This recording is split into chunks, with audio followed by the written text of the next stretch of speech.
The goal for this podcast is to help you discover your blind spots as a husband, your blind spots as a father, and your blind spots as a business leader. I'm Clint Hoops, and this is the Unrivaled Man podcast. The Unrivaled Man is where we help businessmen like you be the unrivaled leader in their work and home. We're revealing the perspective you've been missing to upgrade your identity and become better husbands, fathers, family men, and business owners. Let's get started.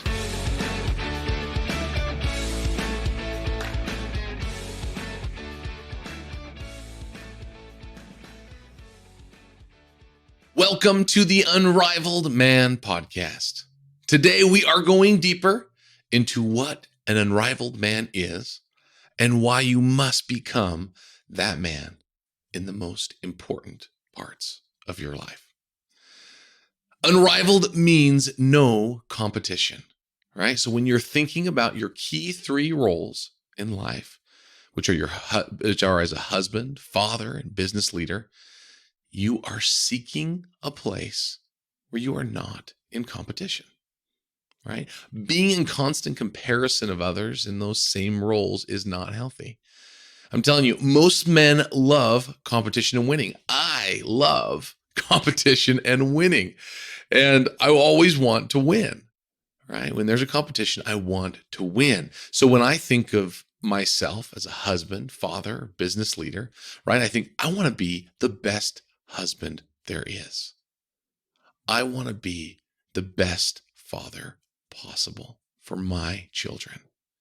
I want to be the best business leader there is. I want to lead my people well. I want them to love working for me. And I want to kill it financially in the business. So I want to win. But I'm telling you, comparing yourself in a competition that cannot be won is foolish. That is not the right place to put your focus. That is why you must become an unrivaled man, right? Comparison is the thief of joy. That's Theodore Roosevelt. He says, comparison is the thief of joy. And I can tell you that is true. I have seen that in my life, and it has stolen joy from me many times in my life. And I continue to fight against that every day as I look at others and what they may have accomplished or what they may be doing. And I look at them often in an unhealthy way, as if I'm in competition with them, when I'm not. I'm not in competition with them, right?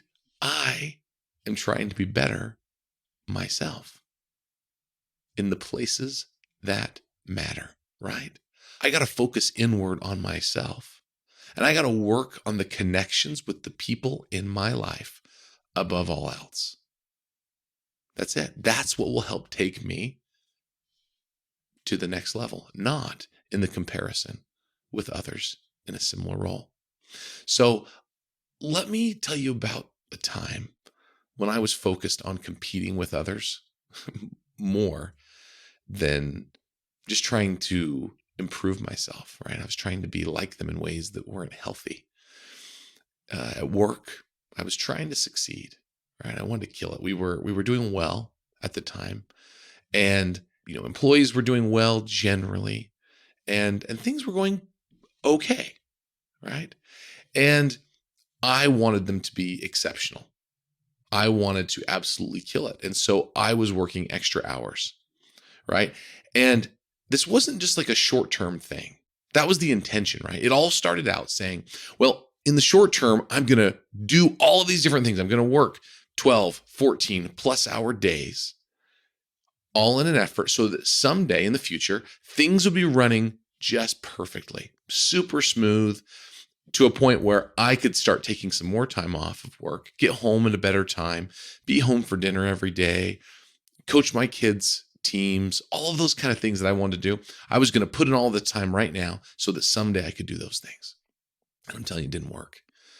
It kept sucking you in deeper and deeper. to the point where I was spending more and more time and getting less and less out, right? Kind of that law of diminishing returns where I was spending more and more time, but not getting much value out.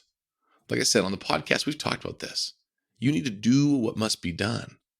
And so sometimes it does take a lot of time. You do have to put in those extra hours, that extra effort to make things happen in your role at work.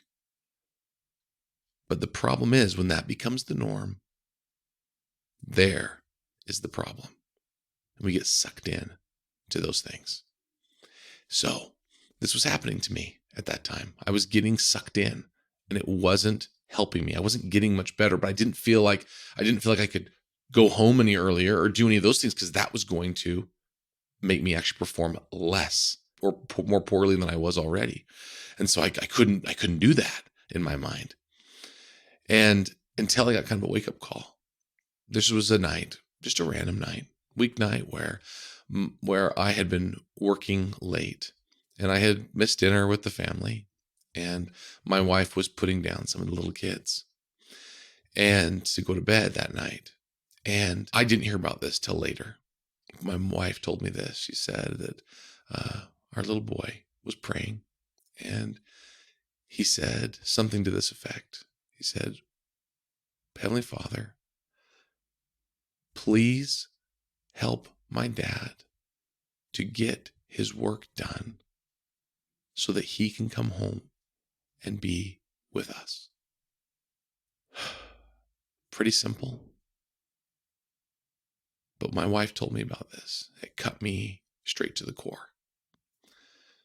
It let me realize that I had taken it too far for too long. I needed to shift some major things in my life.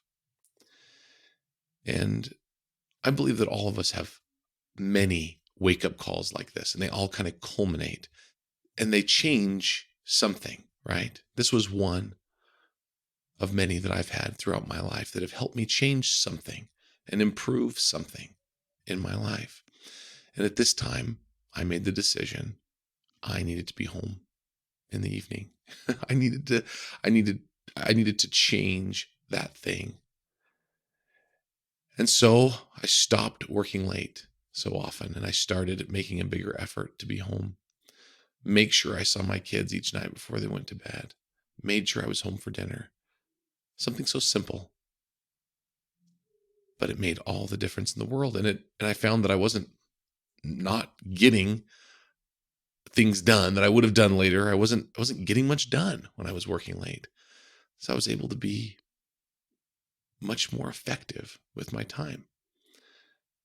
And over time, I did get even better with that. But I'm telling you, I had to keep asking myself, how long would I keep making the same mistakes at work that would keep me from that success I wanted as a leader?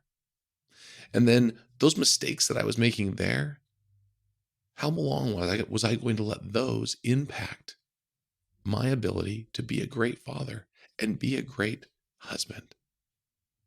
I'm telling you, it was a major distraction from what I wanted most. And distraction is a very powerful thing. It keeps us from gaining clarity and, really helps us. It really keeps us from getting to that all-important action step that will drive us forward toward the momentum that we want. But we have to have the clarity first. We have to have the desire to change. We have to gain clarity. And then we need to act and change something. And we know what that something is very often. And if we don't, that's where we need to be humble enough to get that desire to discover our blind spots. Tom Kite, World Hall of Fame golfer, said this. He says, you can always find a distraction if you are looking for one. You can always find a distraction if you're looking for one. And I'm telling you, distractions are everywhere. They're the obvious ones, right? Like your cell phone, social media, TV.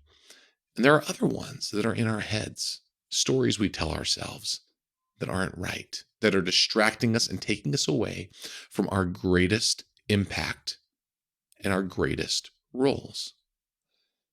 Distractions stop our progress. We talk about getting momentum in life. Distractions stop our momentum.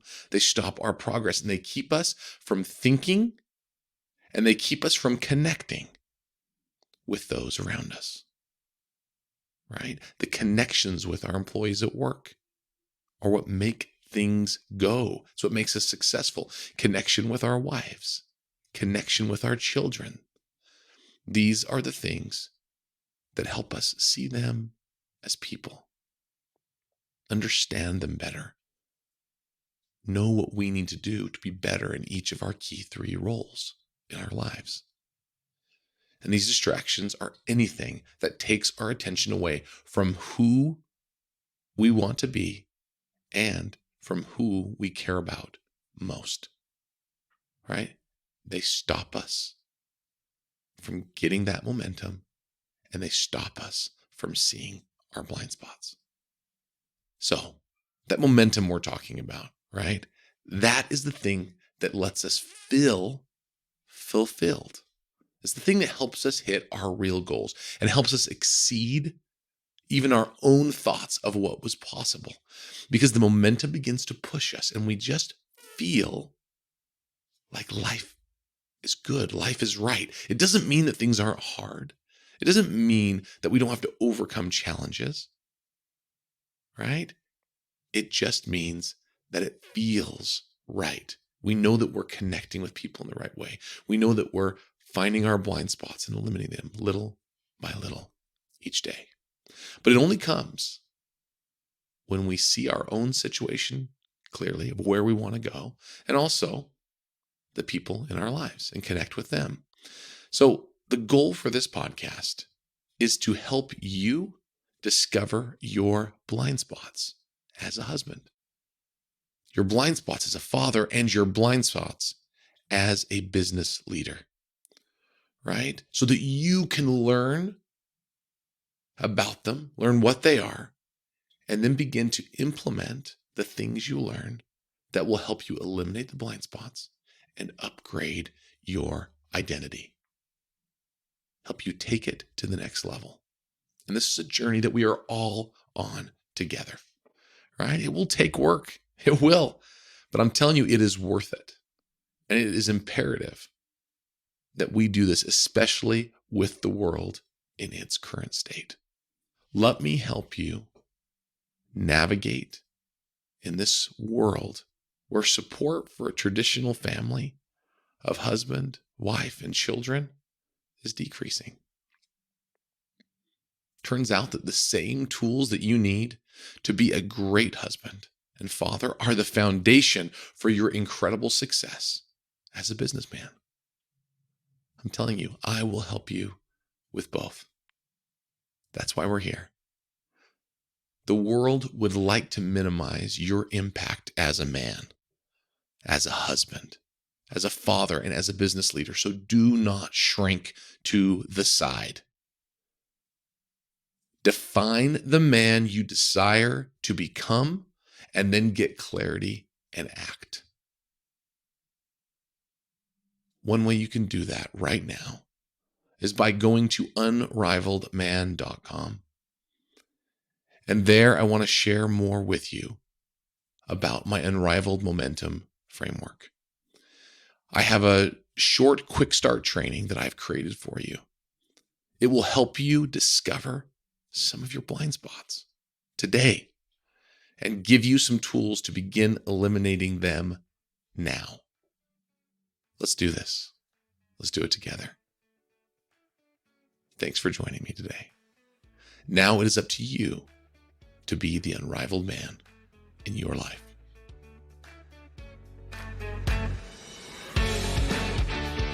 Thanks for joining me on this week's episode of the Unrivaled Man podcast.